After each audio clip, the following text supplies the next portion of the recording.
Welcome to Age of Noob everyone, and let's go through an upcoming in-house mod called Royal Rumble and the kings for each civilization in the game. If you've played Age of Empires 2, you should already have an idea of how it works already, so without further ado, let's dive right in.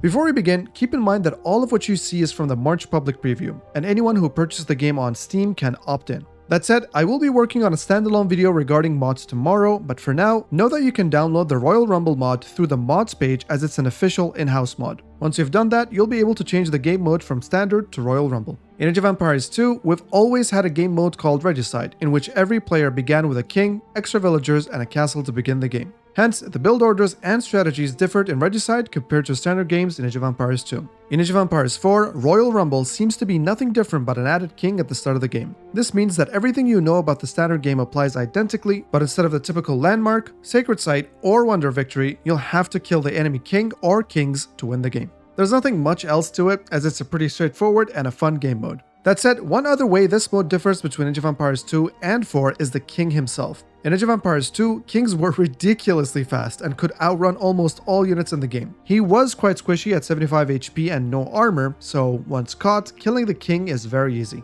In Age of Empires 4, the approach is a tad different. The king is painfully slow. I'm talking siege unit level slow, as he can only cover 0.62 tiles per second. Here's a side-by-side with a villager without wheelbarrow. This should give you a rough idea that running around with your king in Age of Empires 4 is not really viable. The king at least does have 200 HP, but given how unit damage in Age of Empires 4 is higher overall, he's technically just as squishy. So getting caught is so much easier in Age of Empires 4, as the king is too slow to garrison from one building to another, and the HP is just not high enough to withstand high bursts of damage. I am fine with the fact that the king is slow, but I honestly would have loved it if there was some risk-reward system of using your king. For example, kings could have been an upgradable unit to have on horseback to lead your armies, and just like the Khan, would have special abilities to turn the tide of battle. Another approach would have been to give the king some sort of fighting or armor stats, just like in Stronghold Crusader, where the king could not only defend for himself, but also occasionally use to defend nearby units and buildings. I don't know, there's actually so much potential here that's wasted in my opinion, as I would have preferred a much deeper game mechanics rather than just, hey, just hide your king in a keep all game and play your usual strategies.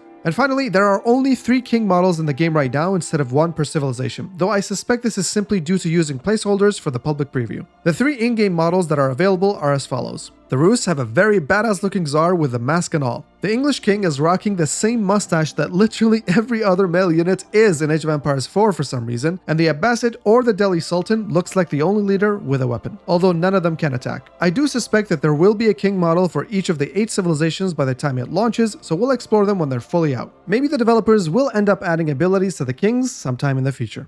Well, that's all you need to know about kings and the Royal Rumble mode in Age of Empires 4. As mentioned, there's still a ton of stuff that I will be exploring from the preview, so stay tuned for a mod-related video tomorrow and a mega random one thereafter. Be sure to like and subscribe to not miss out on any one of those. As always, thanks for watching everyone, don't forget to defend your kings on Royal Rumble, and see you all in the next one.